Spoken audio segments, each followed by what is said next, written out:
Here is G major on one string. I'm going to start on the low E string, 3rd fret on the G note. And I'll tell you what I'm doing as I go. So, starting on G, I go up a whole step, that's the 5th fret.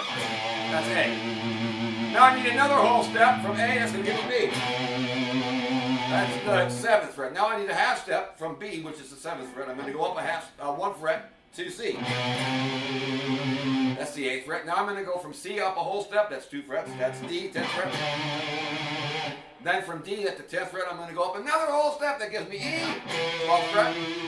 Then I need another whole step from E, that's the 14th fret, F sharp. And finally, a half step from F sharp gives us the G again. So here's the whole thing, look. Now, does anybody actually play the scale up and down musically with one finger on one string? No, not really, but you can see what I'm talking about there. So, whole, whole, half, whole, whole, whole, half. The way I keep it in my mind is there's 2 whole steps, 1 half step, 3 whole steps, 1 half step. Now look at this, one more quick thing. Look at my chart. I lined it out here, look at the green dots. Look, the green dots represent the G scale on the low E string starting at the 3rd fret. Look, 3, 5, 7, 8, 10, 12, 14, and 15. But look at this next door. On the same frets, if you start on the red dot there, C, you've got a C scale. It's the same. It's got the same distances, and it's on the same freaking frets, just to prove it further.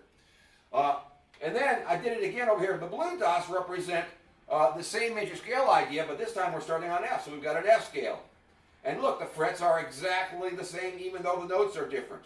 So let me do that now. Let me name the notes of all 3 scales. Here's the G scale on the low E string. G, A, B, C, D, E, F sharp, G. Now utilizing that same pattern of distances, if we go to the next string and play the 3rd fret, that's C, the notes are C, D, E, F, G, A, B, C. Same frets as the G. Now keeping with that, let's go next door. Let's go to the D string and start on an F note. Check out what happens.